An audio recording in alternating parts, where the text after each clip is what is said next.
बिस्मिल्लाहिर्रहमानिर्रहीम। अस्सलामु अलैकुम dear audience and dear subscribers and dear viewers. मैं हूं हबीबुल्लाह कमर और आप देख रहे हैं DITeducation.com YouTube channel. Dear students, CS 402 theory of automata का आज हमारा ये मेरा ख्याल है चौथा या पांचवा लेक्चर है। इसके अंदर हम आज तीसरा तरीका पढ़ेंगे रेगुलर एक्सप्रेशंस को और इनफॉर्मल लैंग्वेजेस को डिफाइन करने का। ये तरीका हमारे पास कहलाता है जी फाइनाइट ऑटोमेटा। जब हमने इस कोर्स को शुरू किया था तो हमने ये देखा था कि जो इनफॉर्मल लैंग्वेजेस होती हैं उनको डिफाइन करने के डिस्क्रिप्टिव तरीका होता है, दूसरा रेगुलर एक्सप्रेशन होती है, तीसरा हमारे पास फाइनाइट ऑटोमेटा होता है। फाइनाइट ऑटोमेटा पर मुश्तमिल आपका ये लेक्चर नंबर 4 भी है, 5 भी है, 6 भी है। ये सारे लेक्चर्स आज के इस सेशन में इंशाल्लाह हम कवर कर लेंगे जी, क्योंकि फाइनाइट ऑटोमेटा को हमने समझना है और उसके बाद फिर हमने इसकी डिफरेंट जो है ना वो एग्जांपल्स हैं जिनको आपने याद रखना है और इसको बनाना फिर आपने सीखना है या उन एग्जांपल्स को आपने याद करना है, ताकि पेपर में अगर फाइनाइट ऑटोमेटा बनाने के लिए आता है तो आप उसको किस तरीके से जो है ना वो यूज़ कर सकते हैं जी। फाइनाइट ऑटोमेटा जो हमारे पास होता है, एक एग्जांपल से उसने स्टार्ट किया है कि फॉर एग्जांपल आपके पास ये 64 बॉक्सेस हैं और आपसे ये कहा जाता है कि आपके पास कुछ पीस ऑफ पेपर्स हैं, कुछ उसमें से वाइट कलर के हैं और कुछ उसमें से ब्लैक कलर के हैं। तो नंबर ऑफ पीसेस जो हैं वो आपके पास 64 हैं। 64 ये बॉक्स हैं और 64 ही आपके पास पेजेस हैं। The possible arrangement under which these pieces of paper can be placed in boxes, अगर हम कहें कि इनको मुख्तलिफ कम्बिनेशंस के साथ इसके अंदर जोड़ दिया जाए तो आप ये समझ सकते हैं कि वो जो कॉम्बिनेशन है वो बहुत ज़्यादा बनेंगे, लेकिन वो कॉम्बिनेशन जितने भी ज़्यादा बनेंगे वो फाइनाइट होंगे, वो इनफिनिट नहीं होंगे कि जी वो इनफिनिट होंगे। ठीक है, तो ये बात आपने बस जहन में रखनी है। फाइनाइट ऑटोमेटा के अंदर सबसे पहली जो खूबी होती है कि अरेंजमेंट्स आपके पास जो होते हैं वो डिफरेंट हो सकते हैं। इनिशियल अरेंजमेंट आपके पास कोई एक हो सकता है, उसके बाद जितने भी आगे पॉसिबल अरेंजमेंट होंगे उनकी कोई ना कोई फिनिटी होगी, यानी वो ये नहीं है कि इनफिनिट होंगे। इस एग्जाम्पल को समझाने का मकसद ये है कि 64 बॉक्सेस हैं, 64 पीसेस हैं। अगर हम इसको कैलकुलेट करने जाएं तो हो सकता है कि इसके कॉम्बिनेशंस लाखों में बन जाएं, लेकिन जितने भी कॉम्बिनेशन बनेंगे उनकी तादाद जो है वो एक फाइनाइट तादाद में होंगे, वो इनफिनिट तादाद में नहीं होंगे। तो इसी तरह फाइनाइट ऑटोमेटा को जब हम डिफाइन करते हैं तो जी ये इसकी डेफिनेशन है। सबसे पहले आप समझ लें जी, number 1, a finite automata is a collection of the followings. ये चीज़ें उसके अंदर होंगी। नंबर 1, उसकी स्टेट्स की तादाद फाइनाइट होगी, उसमें से कोई एक स्टेट जो है वो इनिशियल होगी और सम में बी नन, यानी कोई दूसरी स्टेट या एक से ज़्यादा स्टेट या कोई भी स्टेट नहीं, यानी नन भी हो सकती है, एक भी हो सकती है और सम भी हो सकती हैं, यानी सम नन। इसका मतलब ये है फाइनल स्टेट्स होंगी। नंबर 1 3 स्टेट्स हैं, 4 स्टेट्स हैं, 5 स्टेट्स हैं, एक उसमें इनिशियल स्टेट होगी और जो फाइनल स्टेट्स हैं वो एक से ज़्यादा भी हो सकती हैं और नन भी हो सकती हैं।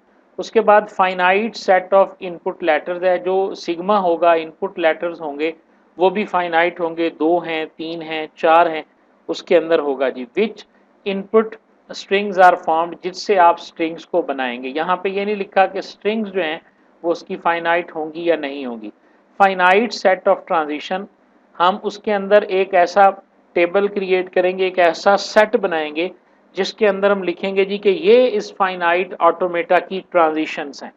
ट्रांजिशन से मुराद कि इसके अंदर ये चेंज आएगी तो उस सूरत में जो है ना वो आप कौन सी स्टेट में जाएंगे। क्या कहते हैं ट्रांजिशन को? ट्रांजिशन सुने जी, फ्रॉम वन स्टेट, एक स्टेट से, फॉर ईच इनपुट लेटर, एक इनपुट आने पर देयर इज ए ट्रांजिशन, एक ट्रांजिशन होती है जो कि बताती है कि आपने नेक्स्ट किस स्टेट के ऊपर जाना है। यानी आपके पास एक स्टेट होगी, फर्ज करें S1 है, आप S1 पर मौजूद हैं और आप कहेंगे अगर S1 स्टेट के ऊपर मैं इनपुट A को रीड करूंगा या ये मशीन जो है वो इसे इनपुट A मिलेगी तो ये इनपुट A लेने पर फलां दूसरी स्टेट में ये चली जाएगी या फलां स्टेट में चली जाएगी। इस एक जो मैंने ये मिसाल दी है, इसे हम कहते हैं कि ये एक ट्रांजिशन होगी। तो ओवरऑल आप देख लें, जब हम नीचे एग्जांपल्स देखेंगे ना तो ये बातें आपकी समझ में आ जाएंगी। अगर इस वक्त आपको ऐसा लग भी रहा है कि ये क्या है, तो आप इसको सिर्फ पॉइंट समझें कि 4 पॉइंट हैं। Number 1 finite number of states, number 2 1 initial and more than 1 और none can be the final state, finite set of input letters हैं जिनसे इनपुट स्ट्रिंग बनाएंगे, और फाइनाइट सेट ऑफ ही ट्रांजिशंस हैं। और ट्रांजिशंस क्या होती हैं? From one state on input a certain character from the input letter, the machine will go to the next state जो भी उसके पास होगी। अब इन्हीं सारी चीज़ों को जब हम स्पेसिफाई करेंगे तो उस पूरे सेटअप को हम कहेंगे कि ये हमारा एक फाइनाइट ऑटोमेटा है। जैसे ये देखें, नीचे एक मिसाल दी हुई है, एग्जाम्पल पढ़ेगी। ये तो बना दिया इनपुट, इसके अंदर आप देखें 2 लेटर हैं, तो इसका मतलब है ये हो गया finite set of input letters. उसके बाद स्टेट्स बताई उसने, कहा जी एक्स वाई जी 3 स्टेट्स हैं, तो ये क्या हो गया जी? फाइनाइट नंबर ऑफ स्टेट्स वाली बात भी पूरी होगी। उसने कहा कि x जो है ये इनिशियल है, तो आप देखें 1 इनिशियल वाली भी पूरी हो गई। And z is the final, और उसने एक स्टेट को जो है वो फाइनल भी डिक्लेयर कर दिया कि z जो है वो फाइनल है, तो z फाइनल भी होगी। तो अगर आप गौर से देखें तो पहली बात भी पूरी हो गई और दूसरी बात भी पूरी होगी। अब रह गई तीसरी बात कि इसकी ट्रांजिशंस जो हैं वो कौन कौन सी हैं और वो कैसे हैं। ट्रांजिशन के लिए उसने आपको बता दिया जी, ट्रांजिशन को बताने के लिए, ट्रांजिशंस को शो करने के लिए आपके पास 3 तरीके हैं। एक तरीका है कि आप इस तरह ट्रांजिशन को लिख सकते हैं, ठीक है। एक तरीका ये है कि आप एक ट्रांजिशन टेबल बनाकर दे सकते हैं, और तीसरा तरीका ये है कि आप ट्रांजिशन डायग्राम बना सकते हैं। इन 3 तरीकों से एक फाइनाइट ऑटोमेटा की ट्रांजिशंस को शो किया जा सकता है, डिस्क्राइब किया जा सकता है या लिखा जा सकता है। ये कैसे लिखी जाती हैं देखें जी। एट एक्स, जब वो एक्स के ऊपर होगा तो ए को जब वो रीड करेगा तो वो जेड स्टेट पे चला जाएगा, ये एक ट्रांजिशन है। एक्स के ऊपर अगर वो बी को रीड करेगा तो वो वाई पे चला जाएगा। वाई के ऊपर जब वो ए को रीड करेगा तो जो है वो वाई पे ही रहेगा, बी गो टू ए या बी। इसका मतलब है एट स्टेज वाई वो चाहे ए को रीड करे या बी को रीड करे तो वो जाएगा वाई स्टेट के ऊपर। और इसी तरह अगर स्टेट जेड के ऊपर वो रीड करता है ए और बी को तो फिर वो जाएगा स्टेट जेड के ऊपर। तो इस तरह ये इसकी ट्रांजिशंस जो है ना वो बयान कर दी गई हैं, ठीक है। इस तरह आप किसी मॉडल को जब रिप्रेजेंट कर देते हैं, जैसे ये मैं दिखा रहा हूं आपको, तो ये मॉडल जो है ये आपके पास फाइनाइट ऑटोमेटा कहलाता है। देखें जी, ट्रांजिशन को बयान करने का एक आसान तरीका भी है, और तरीका है। वो तरीका क्या है? वो ये है, इसके हम ट्रांजिशन टेबल कहते हैं। ये देखें जी, आप यहाँ पर लिखें जितनी स्टेट्स हैं उसकी एक्स वाई और जेड, ये आपने लिख दिया 3 स्टेट्स हैं, और इनके ऊपर लिख दें आप ओल्ड स्टेट। उसके बाद लिखें न्यू स्टेट्स, ठीक है। और आपके अल्फ़ाबेट्स कितने हैं इनपुट के? 2 हैं, तो इसी तरह रीडिंग ए, रीडिंग बी। अगर तीसरा होता तो हम आगे लिखते रीडिंग सी। और जो आपकी इनिशियल स्टेज होती है उसके साथ माइनस लगाया जाता है, जैसे एक्स माइनस लिखा हुआ है। जो फाइनल स्टेट होती है उसके साथ प्लस लगाया जाता है। ये टेबल आपका एक किस्म का कंस्ट्रक्ट हो गया। अब अगर आपको ये टेबल दिया जाए तो आपसे ये डायग्राम बनवाई जा सकती है। अगर ये डायग्राम दी गई हो तो आपसे कहा जा सकता है कि ये टेबल बनाएं, ठीक है। और अगर आपको इस तरह डिस्क्राइब करके दिया गया हो ट्रांजिशन का, तो आपसे कहा जा सकता है कि इसका टेबल बना दें, या इसको किसी तरीके से भी आप जो है ना वो डिस्क्राइब कर दें।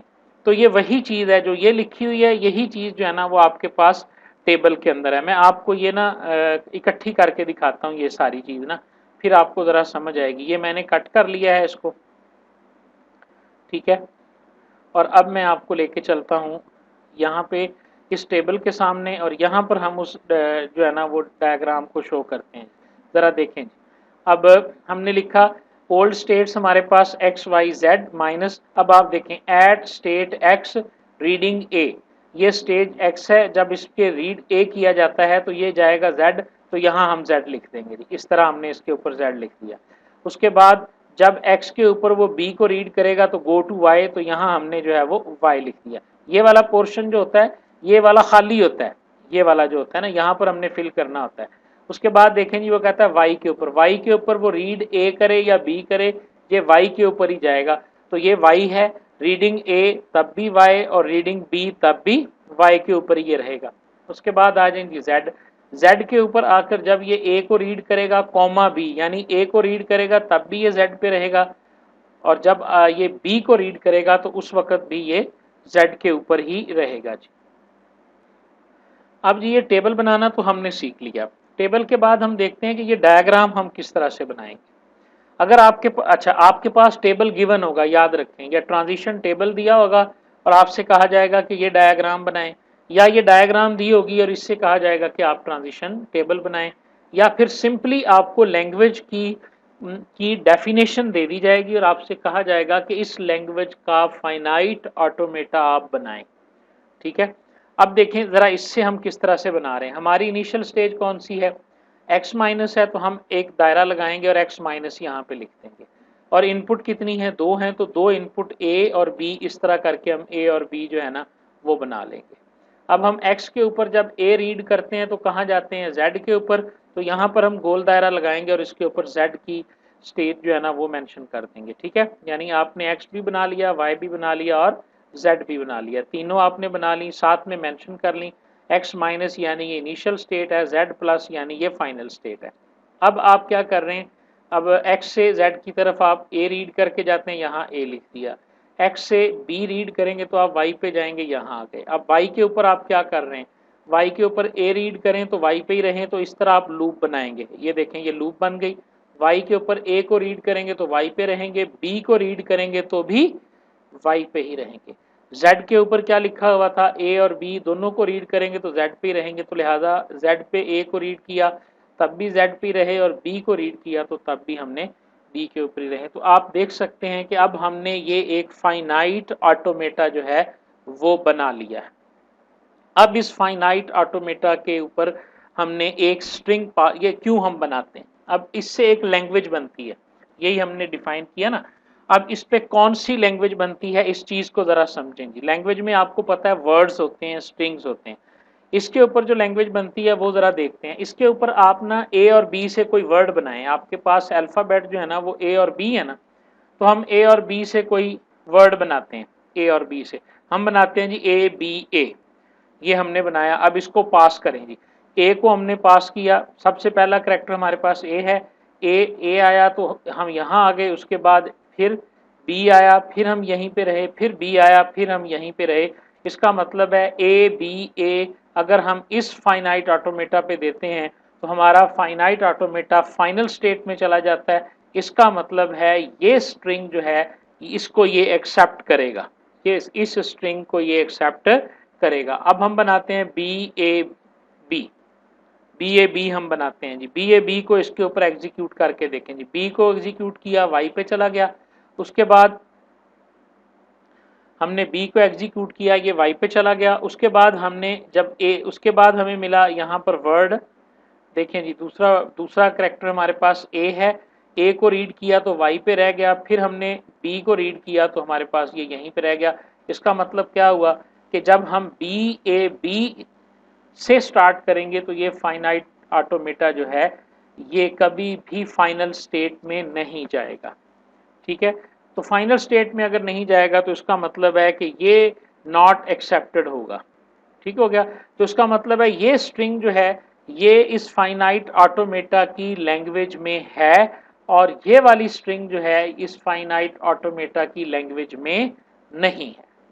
इसी तरह आप और लैंग्वेजेस भी और स्ट्रिंग्स भी ट्राई कर सकते हैं, क्योंकि हमारे पास अल्फ़ाबेट ए और बी है, आप कोई भी बना लें, double a double b double c जो है ना, इसको अब आप ट्राई करके देखें कि ये एक्सेप्ट होती है या नहीं होती। ठीक है, तो ये आप ना देख सकते हैं कि कौन सी एक्सेप्ट होती है या नहीं होती। जब मैं इसको करूंगा तो ए को रीड करेगा तो ये जेड पे आ जाएगा, उसके बाद चाहे जितनी दफ़ा मर्जी ए बी आता रहे ये यहीं पे रहेगा। तो इससे क्या मुराद हुई भला, अगर आप इसको गौर से देखें तो इससे मुराद ये हुई कि ये फाइनाइट ऑटोमेटा हर उस स्ट्रिंग को एक्सेप्ट करेगा जो ए से स्टार्ट होगी। ठीक है, हर उस स्ट्रिंग को ये एक्सेप्ट करेगा जो ए से स्टार्ट होगी, तो अगर बी से स्टार्ट होगी तो ये उसे एक्सेप्ट नहीं करेगा। तो ये वो ठीक है, देखें इसी तरह हम बता कर आए हैं रेगुलर एक्सप्रेशन में भी, डिस्क्रिप्टिव फॉर्म में भी हमने एक रूल बनाते थे वहां पे।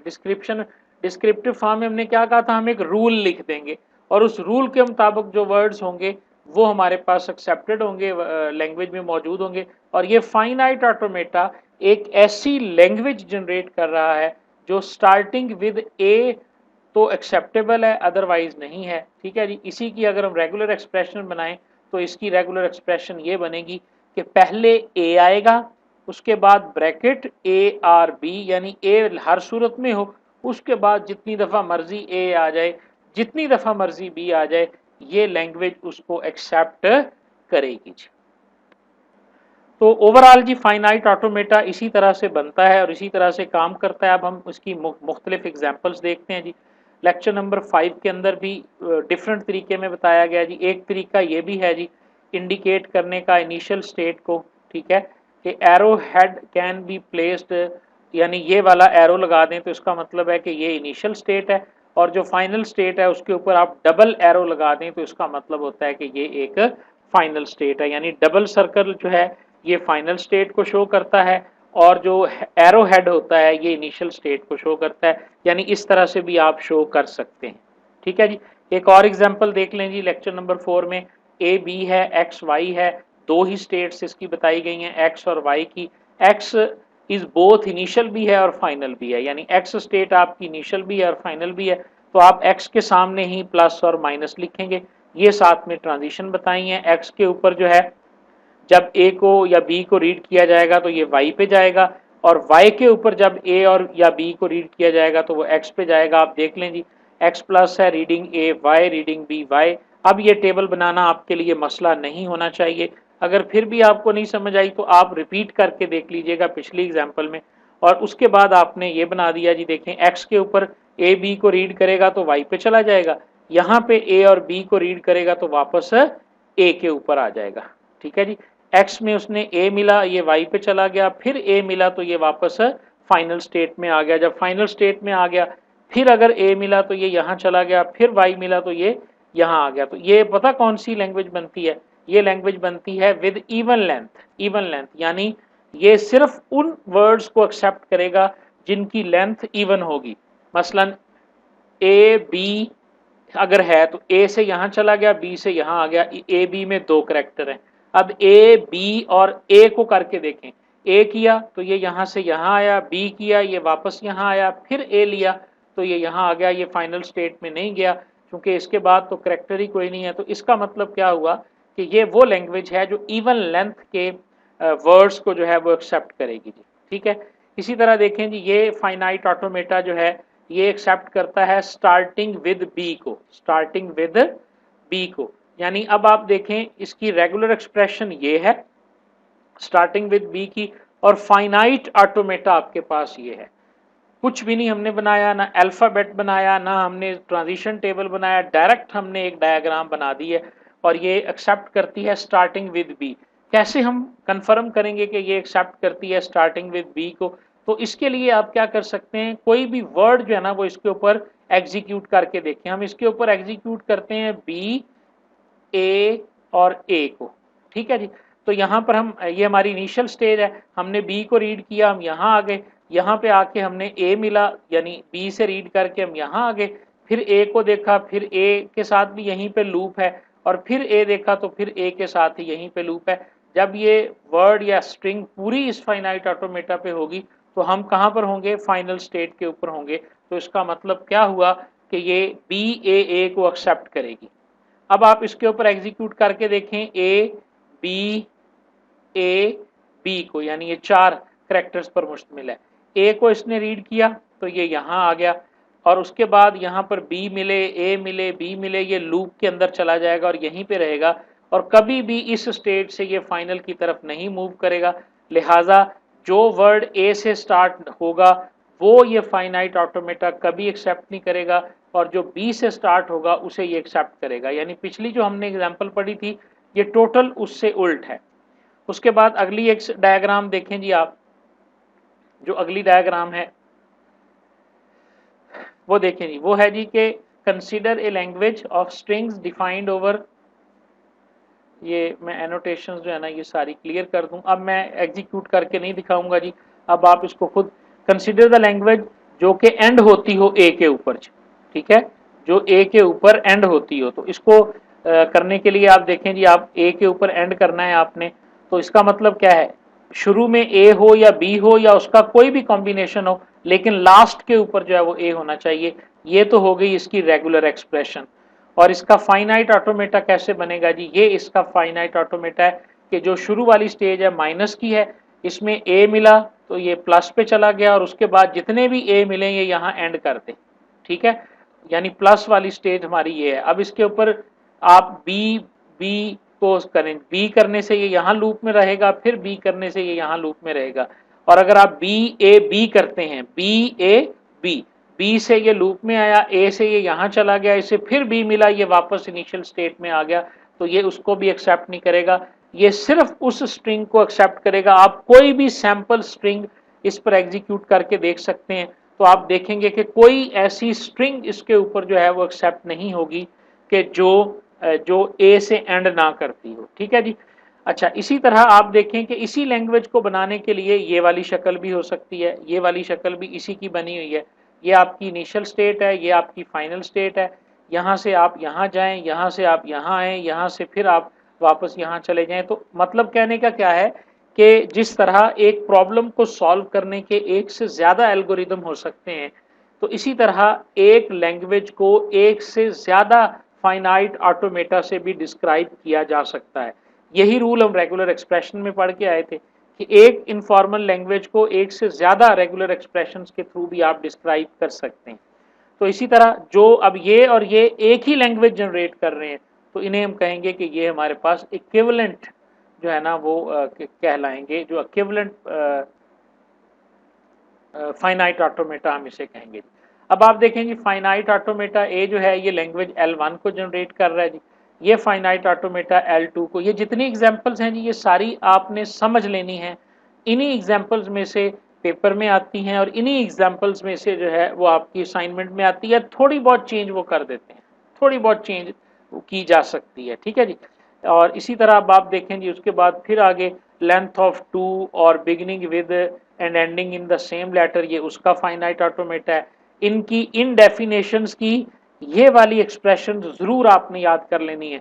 ये देखें, लेटर ऑफ टू और मोर, दो या दो से ज्यादा पर हों, beginning with ending in the same letter, तो इसकी रेगुलर एक्सप्रेशन क्या बनी, a plus b asterisk into a plus b into a plus b का स्टैरिक और बी, ये वाली एक्सप्रेशन इस डेफिनेशन की है। तो ये डेफिनेशन देके इसकी रेगुलर एक्सप्रेशन आपसे मांगी जा सकती है। तो ये इसका फाइनाइट ऑटोमेटा है जी। ऑटोमेटा भी ज़ाहिर है बनाने के लिए पेपर में आ जाता है, लेकिन इतना मुश्किल नहीं आएगा। अगर हम बात करें लेक्चर नंबर 6 की, तो इसके अंदर फिर उसी एग्जाम्पल को रिपीट किया गया। उसके बाद आप देखें, उसके बाद फिर एक एग्जाम्पल उसने यहाँ पे बनाई, ये ऑल स्ट्रिंग्स विद लैम्डा, ऐसी तमाम स्ट्रिंग्स जो लैम्डा पे एंड होती हैं उसकी बनाई गई। और यहाँ पर वो दो दो डायग्राम बनाने के बाद ये ऑल एम्प्टी स्ट्रिंग की एग्जाम्पल है। ये इसी तरह हमारे पास does not accept any string, उसकी एग्जाम्पल है। और यहाँ पर वो बता रहा है कि इक्विवेलेंट एफएज क्या होते हैं। तो it is to be noted that two FA are said to be equivalent if they accept same language. उनकी शक्लें मुख्तलिफ हैं, लेकिन जैसे ये उसने बताया, ये FA1 है, इसकी शक्ल आप देख लें, और उसके बाद ये FA2 है, इसकी शक्ल आप देख लें, उसके बाद FA3 है, इसकी शक्ल आप देख लें, और इसको भी आप देख लें। ये तीनों FA जो हैं, अगर आप इन पर एग्जीक्यूट करें किसी भी लैंग्वेज को, तो वो सेम लैंग्वेज जो है ना वो इससे जनरेट होगी, ठीक है।